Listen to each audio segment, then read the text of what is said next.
Čau! Tuvojas Lieldienu brīvdienas, un tiem, kas tievē, ir mazliet panika. Es esmu saņēmusi pāris ziņas no savām klientiem, arī pāris sakotājiem, ko darīt Lieldienu brīvdienas, lai nepieņemtos svarā. Neko. Nopietni, neko.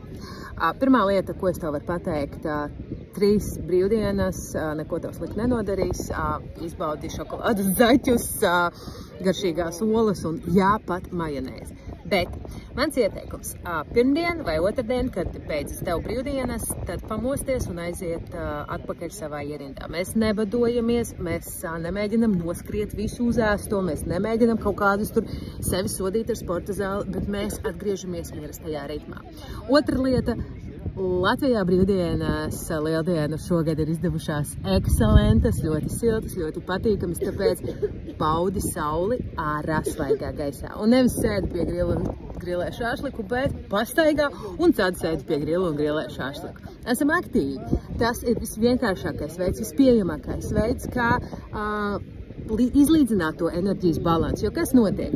Svētku laikā, protams, tu apēdīs vairāk sāļus ēdienus, vairāk ogļhidrātus, un tavs ķermenis uzņems vairāk ūdeni līdz ar to. Un paies dažas dienas, līdz tas svars, ko tu būsi uzņēmusi ar ūdeni, tas nav tauki, viņš normalizēsies. Tāpēc beidz stresot par to, ko tev nevajag stresot. Vienkārši izbaudi svētkus, bet pēc tam atgriezies ierindā. Un nemēģini domāt, kas ir visstrakākais, ko cilvēki izdara. Viss man diēta ir garām, tagad līdz mēneša beigām var rīt visu pēc kārtas. Nē, tā arī nav. Normalizējam. Vēl viens ieteikums, ja gribās iespringt un piedomāt, tad tās olas ar to majonēzi labi kombinējas, teiksim, ar salātiem, ar dārziņiem, ne?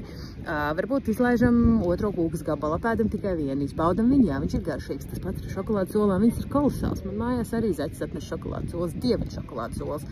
Lai gan parasti es gaišo šokolādi baigi nemīlu, bet, lieldienās man viņa garšo.